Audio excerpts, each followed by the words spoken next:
I was just making some coconut date balls, and I figured that I would show you guys the recipe. So it's pretty simple to make. Here's what you do. Here I have all of my dates in my food processor, and basically just want to pit them all, put them in here. I use these Medjool dates. They're from 7hotdates.com, and they're a wet pack, and they're super gooey and yummy and amazing. So you want to put them in your food processor, as many as you want. I'm actually making 2 batches because I'm going to make some chocolate coconut date rolls, and then I'm going to make just some normal coconut date rolls. And then here I have some reduced fat organic coconut, dried shredded coconut. So I always get the reduced fat stuff because it has 40% less fat than the other coconut that isn't reduced fat, and it seems like the other stuff is just a lot more oily, and I don't really like it. This stuff's more dried out, but it's still raw.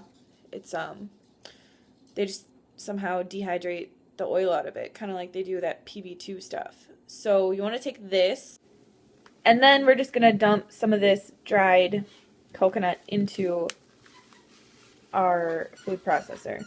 So kind of just put, you know, 1/4 of a cup in, and then we'll process it and see if it's still like really wet. You kind of want it on the drier side because then they're easier to form. So we'll process this really quick.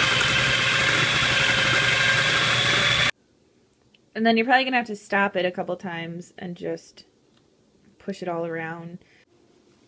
So we'll just put a little bit more in, and then kind of just like push it down so that it processes it more.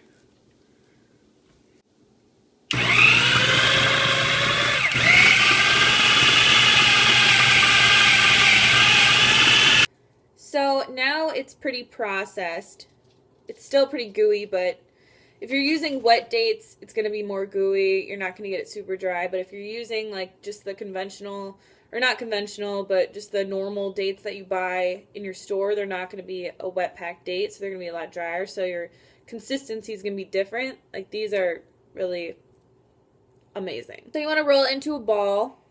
I like to make bigger ones because I could eat like, one time I made little ones and I ate like 20 of them. And then you kind of just feel like you're eating way too many. So there you have that.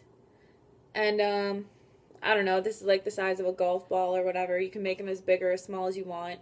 You can make them into different things. You could roll it out on a sheet and like take your little cookie cutters and cut out like stars like you used to do for Christmas, or you could cut out little Christmas trees and you could sprinkle coconut on them, and you could do all kinds of stuff. So after you have your ball, you're going to want to take a bowl, and this is just the bowl that I'm going to like serve them in, and it's super pretty.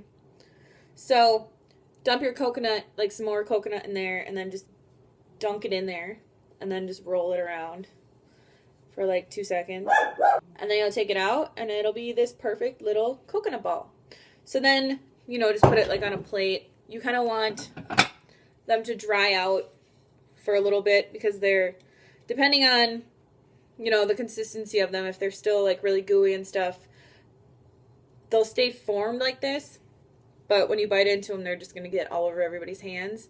And when you buy these in the store, they're drier. So you can let them dry out. If you don't want them to dry out, then just put them in like a glass container that has a lid, whatever. So yeah, then you just keep making more. Scooping and rolling and dipping.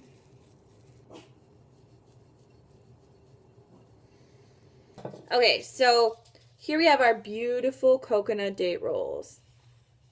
So now we're going to make the chocolate ones. And pay attention because this can get really, really tricky. So you have your coconut date mixture, whatever. All you do is you take a teaspoon or whatever, like a little, I just use a spoon because I keep it in here for my smoothies, but it's just raw vegan carob powder.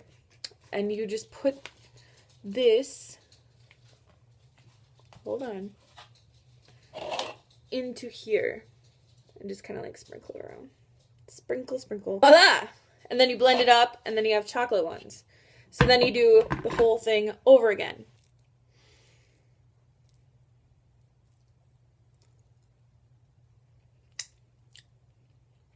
If you don't want it to stick to your hands as much, just get your hands like a little bit wet before you start mixing it or rolling it.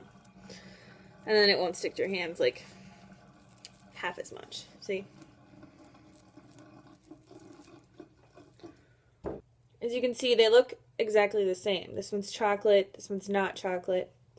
So if you want to be able to differentiate them, put them in different bowls or put little like toothpicks with flags that say chocolate on them or something, I don't know.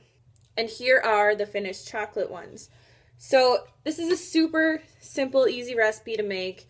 It's great for the holidays because you can give these out as Christmas cookies or instead of Christmas cookies. And it's a healthy treat for your family and your friends, and it's good for the environment, and it's good for the animals. So there's nothing better. So that's it. And I hope you guys enjoyed this video. If you did, please give me a thumbs up, and I will make more recipe videos in the near future. But I hope you all are having a fabulous day, and I will see you tomorrow. Bye!